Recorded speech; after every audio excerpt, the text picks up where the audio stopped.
ওয়ালাইকুম। Hello guys, আসুন আমরা আজকে জেনে নেই যে বীর শ্রেষ্ঠ ও সেক্টর মনে রাখার দারুণ একটা টেকনিক। এই যে ৭,০০০ মমানু ৪/৭/১০/২০১৮ তাহলে আসুন আমরা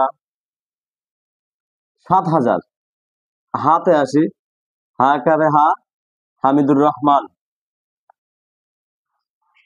এবার আসেন বুরকিজ্জ। বুরকিজ্জতে আছে জাহাঙ্গীর। আচ্ছা, এবার আসি রতে রুহুল আমিন। মোতে মোস্তফা কামাল। মোতে মতিউর রহমান। আচ্ছা, আতে আব্দুর রউফ।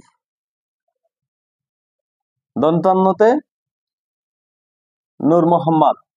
এরা আসেন ৪/৭/১০/২০১৮ তাহলে ৪ই হামিদুর রহমান ৪ নম্বর সেক্টরে।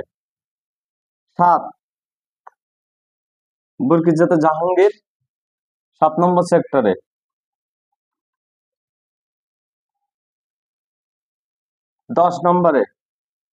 ১০ নম্বরে হচ্ছে রুহুল আমিন, ১০ নম্বর সেক্টর। তারপর ২ আসে মোহাম্মদ মোস্তফা কামাল, ২ নম্বর সেক্টর। ০ মতিউর রহমান কোন সেক্টরে যুদ্ধ করেননি, তাকে বিশেষ অবদানের জন্য বীরশ্রেষ্ঠ উপাধি দেওয়া হয়। ১ আসে আব্দুর রউফ, ১ নম্বর সেক্টর। ৮ আসে নূর মোহাম্মদ, ৮ নম্বর সেক্টর।